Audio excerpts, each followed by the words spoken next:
সরাত একটা বিষয় বলি, মানে রহমতুল্লাহ কিন্তু একটা কথা বলছে যে প্রয়োজন বোধে আমরা নতুন করে অধ্যাদেশ করে নতুন একটা গণভোট করব।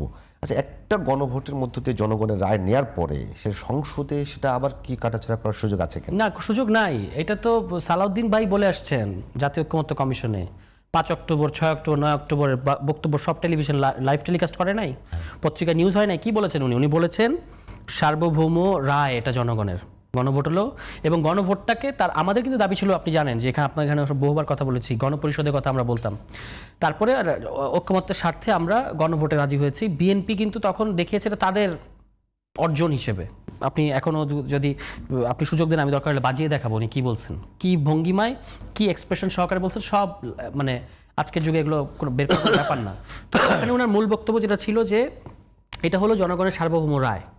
তখন প্রশ্ন উঠছে যে এক সংসদকে আরেক সংসদকে বাইন্ড করতে পারে?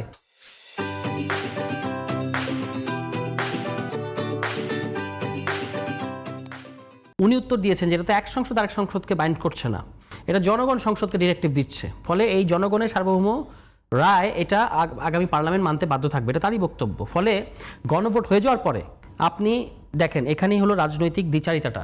বিএনপি সংস্কারের প্রস্তাব বিএনপির পক্ষ থেকে আগে এসছে, তাদের 31 দফা কিন্তু এক প্রকার সংস্কার। তো অন্ততপক্ষে বিএনপি তো এখন তার 31 দফার মধ্যে আছে নাকি? কোথায় 31 দফার মধ্যে আছে?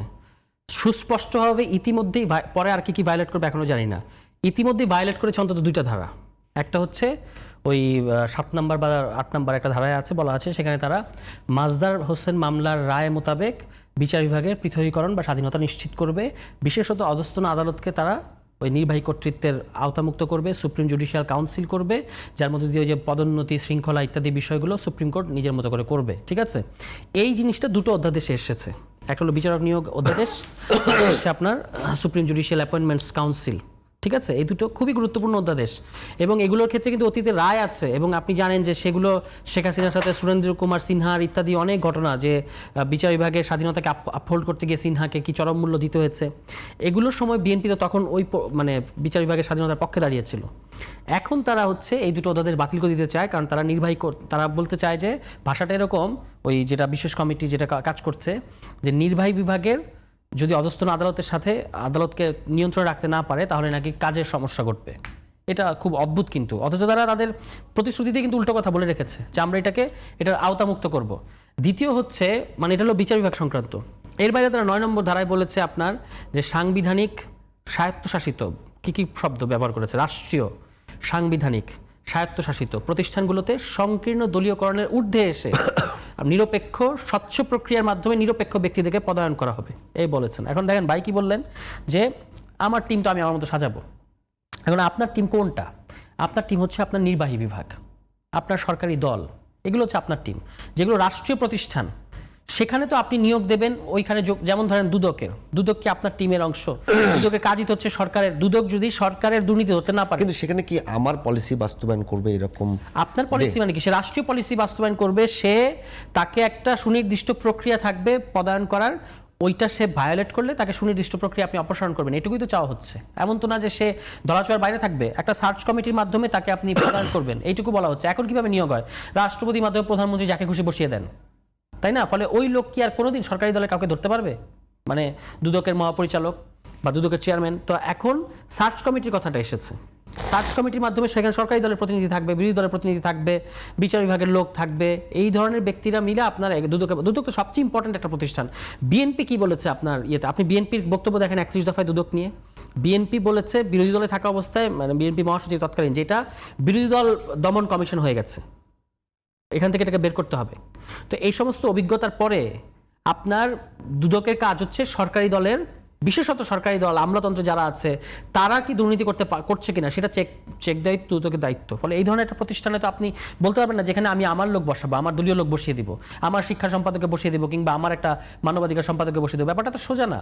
আপনি সিটি কর্পোরেশনের প্রশাসক বসাচ্ছেন, আপনি দেখেন তারা প্রশাসক বসাচ্ছে এবং সেই প্রশাসক নির্বাচনের ক্যাম্পেইন করতেছে। এই যে ঢাকা সিটির সাউথ আমাদের প্রিয় সালাম ভাই, একসাথে অনেক টকশো করেছি, ভালো লোক উনি, সে ব্যাপারে আমার কোনো সন্দেহ নাই।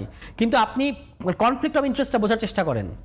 স্থানীয় দেখেন সব অধ্যাদেশ, গুরুত্বপূর্ণ অধ্যাদেশগুলো বাতিল করে দিচ্ছে সরকার।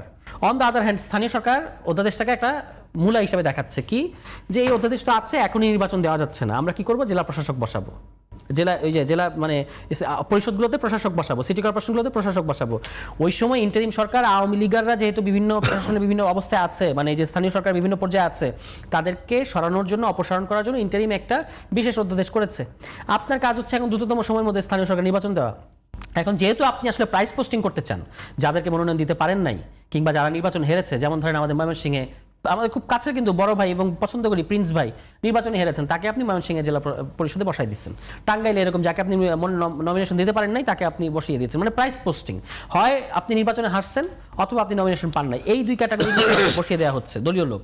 এবং যদি মানে প্রশাসক বসাইতে হয় কাকে বসাবো? নিরপেক্ষ লোক বসান। আচ্ছা, এই যে ঢাকা বিশ্ববিদ্যালয় শব্দটা কেমন জানো না? না, হ্যাঁ ঠিক আছে, ওইটা আমরা দার্শনিক তর্ক করতে পারি।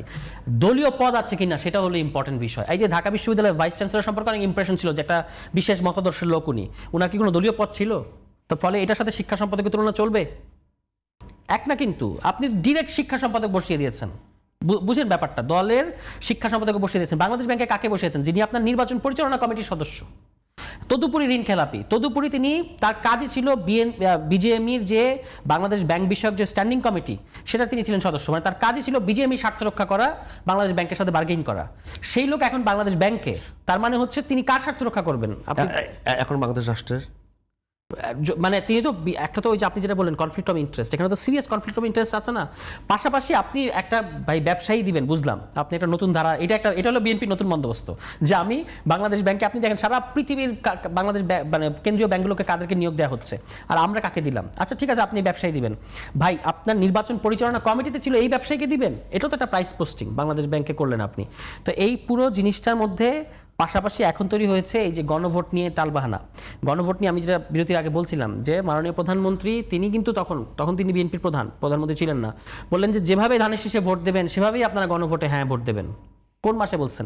গণভোটের আইন টাইন এগুলো আদেশ টাদেশ আসলো নভেম্বর মাসে, ইলেকশন হলো নভেম্বরের 13 তারিখ আসলো, ইলেকশন হয়েছে ফেব্রুয়ারি 12 তারিখে, তার 3 মাসের মধ্যে জনগণ প্রশ্ন পড়ে নাই, জনগণ এগুলো না বুঝে দেয় নাই। কিন্তু আপনি নির্বাচনী ইশতেহার দিয়েছেন 5 দিন আগে নির্বাচনের, আপনি বলছেন যে জনগণ আমার ইশতেহার পরে আমাকে ম্যান্ডেট দিয়েছেন, আমি যা খুশি তাই করবো, মানে আমি আমার মতো করে করব। তাহলে আপনি বুঝে দেখেন, আপনার 5 দিনের মধ্যে মানুষ পড়ে ফেলেছে, কিন্তু 3 মাস মানুষ পড়তে পারেনি। আচ্ছা, জিয়াউর রহমান, যে আমাদের শহীদ প্রেসিডেন্ট জিয়াউর রহমান, মানে কিংবদন্তি ব্যক্তি, উনি যে গণভোট দিলেন, উনার প্রশ্নের মধ্যে তো 19টা প্রশ্ন ছিল। তো 19টা প্রশ্নের মধ্যে আমি বলবো যে 12টা আমি একমত, 7টা আমি একমত না।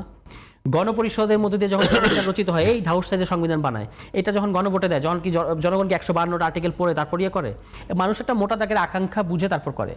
বাকি যে নিটিগ্রিটি যে আপনার সূক্ষ্ম কাজগুলো, সেগুলো কে করবে? সেগুলো করবে যে বিশেষ কমিটির মতো ড্রাফটিং কমিটি হবে, কিংবা আমরা জাতীয় ঐক্যমত্য কমিশনে বসেছি না, সেখানে তো ডিটেলস সব আলোচনা হয়েছে ভাই। জুলাই সনদে তো অর্ধেক সংবিধান বানিয়ে দিছে আপনাকে, আর বাকি নিটিগ্রিটি বিষয়গুলোর জন্যই তো সংবিধান সংস্কার পরিষদ ছিল। কিংবা আপনি একটা ড্রাফটিং কমিটি করতেন, এই যে এখন আমাদের স্বরাষ্ট্রমন্ত্রী বলছেন না, চলেন আমরা একটা সংবিধান সংশোধন বিষয়ে কমিটি করি, এই কমিটির কাজ হলো এক্সপার্টদের কাজ। কিন্তু জনগণ তো মোটা দাগে আকাঙ্ক্ষাটা বুঝে নেয় যে আমার ইলেকশনের সময় আমি কিন্তু গতকালকেও একটা বিষয় নিয়ে কথা বলেছি, একটা বিষয় শুধু আমার জানবার জন্য, এরপর রহমতুল ভাইকে যাবো, যে এখন যদি গণভোটকে অধ্যাদেশ বাতিল হয়ে যায় আর গণভোটকে না মানা হয়, ব্রুট মেজরিটি দিয়ে বা 2/3 দিয়ে কোনো ওয়ে আছে কিনা সংবিধান সংশোধন করবার, যেখানে সংবিধানে তো একেবারে সেটাকে সিল মারা হয়ে গেছে, একদম সিলগালা করে দেওয়া হয়েছে যে ব্রুট মেজরিটি দিয়ে কিছু কিছু ধারা চেঞ্জ করা যাবে না। হ্যাঁ, এটাই তো, মানে ধরেন এই যে এখনো যে সংবিধানটা আছে, এই সংবিধানের কিছু ধারা হচ্ছে কি, প্রথম 3 ভাগ হলো, প্রথম ভাগটা হলো প্রথম 2 ভাগ, প্রথম 2 ভাগ হচ্ছে আপনি কিছুই আপনার যতই 2/3 থাকুক আপনি কিছু পরিবর্তন করতে পারবেন না, এরকম বলা আছে।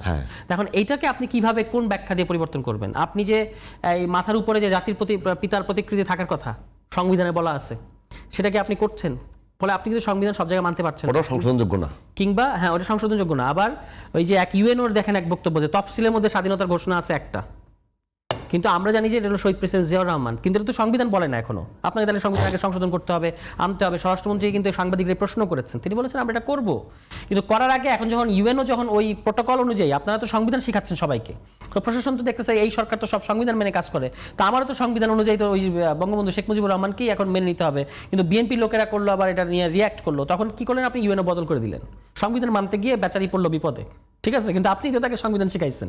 আচ্ছা, আবার হলো আপনার কোন জায়গায় যেন দেখলাম কুষ্টিয়ায় এক বিএনপির উনি হেরে গেছেন নির্বাচনে, হেরে বলতেছেন ওপেনলি যে আমরা ডিসি সরিয়ে দিয়েছি কারণ উনি আমাদেরকে হারিয়ে দিয়েছেন। তো এইগুলো কি সংবিধান মেনে করা কাজ? আপনার টিম সাজাবেন মানে কি আপনি ডিসি সরাই দিবেন? আমরা না হয় ধর নয়া বন্দোবস্ত করতে পারি না, আমরা না হয় 4-5 জন নিয়ে ডিসির কাছে যেতাম, যদিও এটা কোথায় ঘটছে আমি জানি না। আমি তো দেখলাম যে ওই যখন আমরা মনোনয়ন বাছাই করতেছি তখন নিয়ম আছে প্রার্থী এবং প্রার্থীর সাথে একজন যেতে পারবে। আমি দেখলাম হুড়মুড়িয়ে বিএনপি 60-70 জন ঢুকে গেল, ডিসি হতবা কিছু করতে পারলো না। তো এটাও তো আমার চোখের সামনে দেখা, আমরা 4-5 জন গেছি সমস্যা হয়ে গেছে, 60-70 জন যায় যখন মানে একেবারে ডিসিকে মনে হয় যে দলীয় কর্মকর্তা।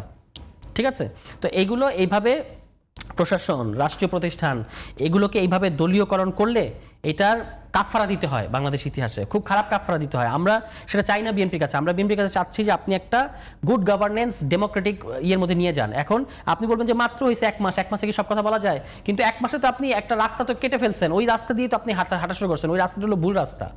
এটাই শুধু বলা হচ্ছে যে আপনি একটা ভুল রাস্তা দিকে যাচ্ছেন। তত্ত্বাবধায়ক সরকার ব্যবস্থা বাতিল করে দিয়েছিল আওয়ামী লীগ, এবং আওয়ামী লীগের কি একটা খারাপ পরিণতি হয় নাই? আজকে আপনি গণরায় ম্যান্ডেটকে মানবেন না, নানা ধরনের সংবিধান। ওই আজকে আমি সকালে দেখলাম যে MK আনোয়ার সাহেব, বিএনপির বর্ষিয়ান রাজনীতিবিদ, তোফায়েল আহমেদ, সঞ্জিত সেনগুপ্ত, এরা সংবিধানের এমন মারপ্যাচ দিত, তখন MK আনোয়ার উঠে বলছেন যে আপনাদের এই কথাগুলোর মধ্যে সাংবিধানিক অনেক থাকতে পারে কিন্তু এর মধ্যে কোনো সত্য নাই। হ্যাঁ, তো ওই পরিস্থিতি কিন্তু এখন আপনি বারবার বলতেছেন সংবিধানে অমুক ধারা, একবার 64 বিধি, একবার 62 বিধি, একবার 74 বিধি, এভাবে করে বিএনপি দেখাচ্ছে। তো এটার মূল এটা হলো যে আপনি আসলে মানে জনরাইটকে মানবেন কিনা, এটা হলো মূল কথা। বাকি সব আলাপ আদেশ অধ্যাদেশ এগুলো কোনো বিষয় না।